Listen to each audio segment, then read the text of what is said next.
In 1917, World War I disrupted supply chains across the United States. Food became scarce. The government faced a critical question: how to feed millions of people when the supply was no longer stable. Under the coordination of the United States Food Administration, headed by Herbert Hoover, a large-scale strategy was deployed nationwide. Transform every family into a food production unit. That movement was known as the Victory Garden. Thanks to this, right in backyards measuring only a few hundred square meters, people were able to feed their families amidst the chaos. But the most interesting part lies not in what they grew, but in how they operated an entire intelligent system within a very small area.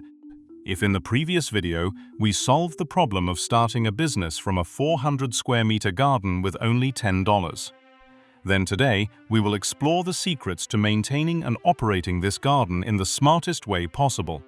We will learn how Americans turned every inch of soil into an inch of gold, transforming 1/10 of an acre into a self-operating livestock and crop ecosystem where you don't just farm but coordinate the entire system. Every week, I share grounded insights on organic gardening and intentional living. Hit subscribe to ensure you're getting authentic, earth-first advice you can actually trust straight to your feed. But to achieve that, this garden must solve three core problems: space, biology, and resources. Before diving into the model's details, let us look back at how impressive the actual yields per tenth of an acre achieved by Americans of that era truly were.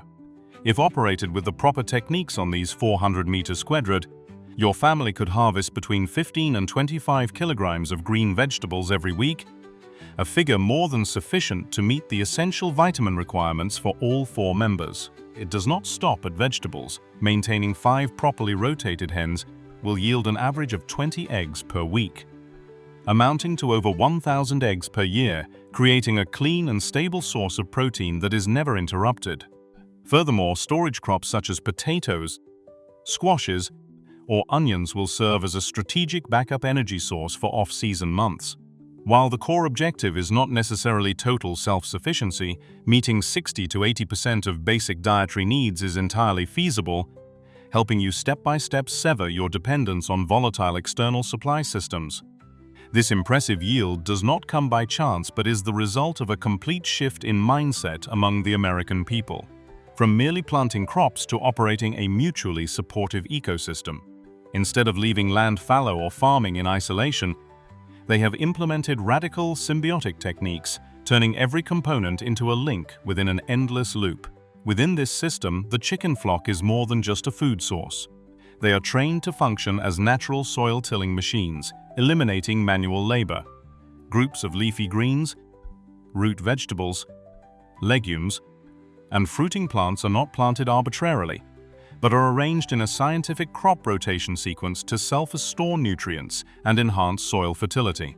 Most notably, they have established a biological defense system by interweaving companion plants. The use of a scent matrix from various herbs is intended not only for harvest but to disorient the olfactory senses of pests, protecting the entire yield without a single drop of chemical pesticide.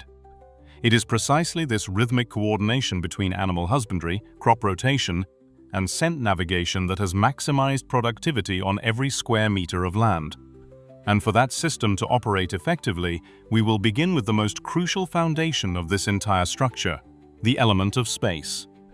Instead of following the conventional mindset of merely making vegetable beds look aesthetically pleasing, you need to perceive the garden through the lens of motion economy. Every detail in this design is arranged in a specific location for its own distinct strategic reasons. The heart of this entire system is the cultivation core, featuring 8 standard 1.2 by 2.4 meter raised beds prioritized at the very center. Restricting the width to 1.2 meters is not merely about aesthetics. It ensures you can easily reach in to tend to your plants from both side paths without ever needing to step onto the bed surface, thereby protecting the friable structure and microbiology of the topsoil. Simultaneously, resource intersection points such as compost bins and water tanks must be prioritized next to the house to minimize daily travel distances. This calculation makes emptying kitchen waste or checking irrigation sources as convenient as possible, avoiding the waste of physical labor. Even the pathways are only about 50 centimeters wide, just enough for a small wheelbarrow to move easily.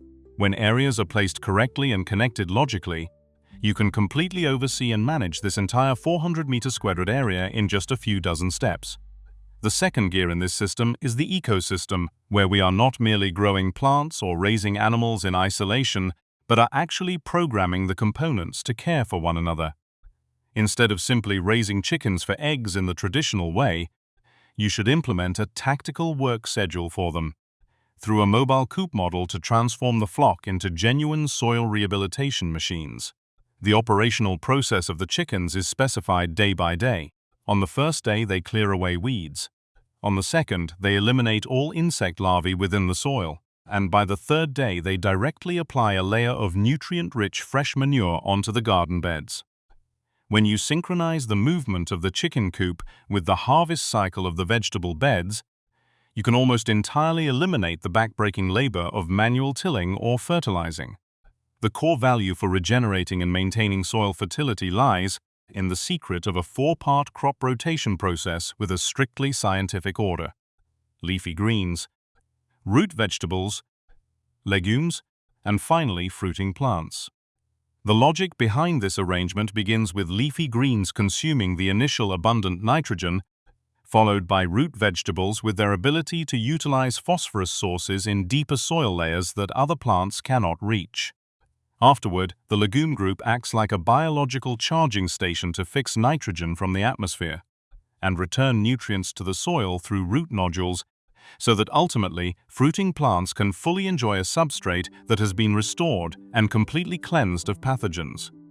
This entire system is further protected by a scent matrix from companion plants, where marigolds help repel nematodes while basil disrupts the olfactory senses of pests. You will realize that you have absolutely no need for a single drop of chemical pesticide if you correctly design an ecosystem that knows how to disorient pests instead of seeking to exterminate them. And the final puzzle, resources. How can this system sustain itself over the long term? A system is only truly sustainable when you do not have to import materials from the outside, and to achieve that, everything must be placed in the right spot from the very beginning. Start with your water source by looking up at your roof, which is the most efficient water collection point. You need to install gutters along the roof edges.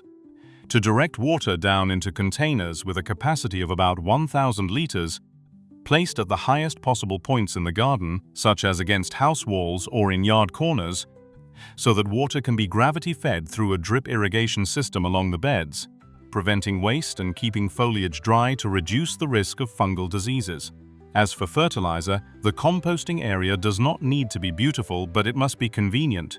Ideally located in a low-traffic corner yet close enough to the cultivation area, so you can easily deposit kitchen waste daily and extract compost for use without moving long distances. Here you mix kitchen scraps, dry grass, and chicken manure at a ratio of 1 part green to 2 parts brown, turning the pile once a week so that after about 3 months, you have a stable source of organic fertilizer to cycle back into the raised beds.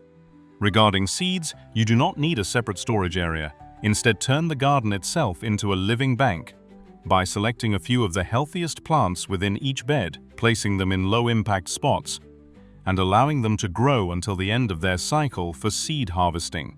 When water is harvested from the roof, fertilizer is created right in the garden, and seeds are saved from the strongest plants.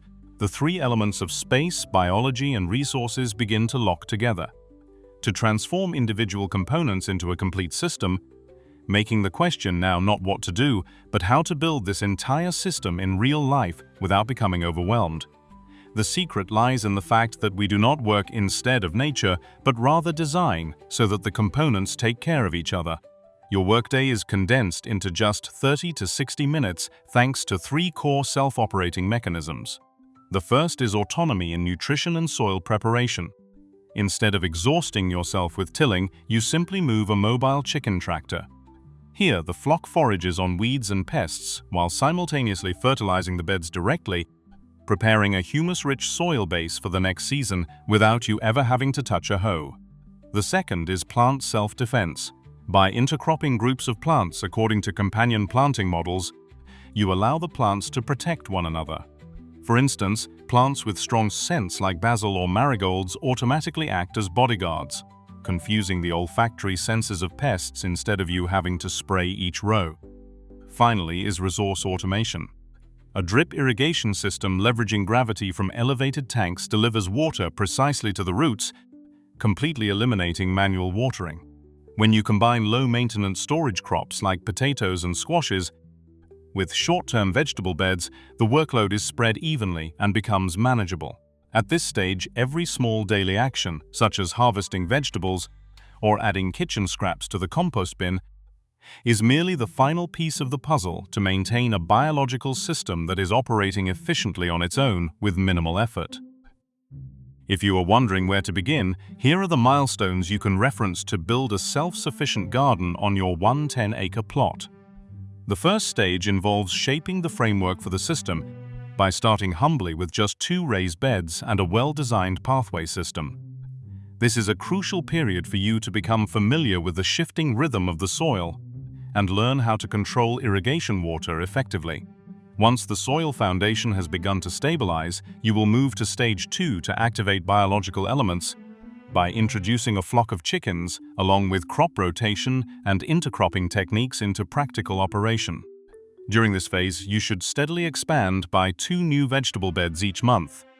This approach helps the cultivation area increase gradually without putting excessive pressure on your labor. After the biological elements are running smoothly, you then proceed to stage 3, to close the resource loop by finalizing the rainwater harvesting system, building a professional composting area, and beginning on-site seed saving.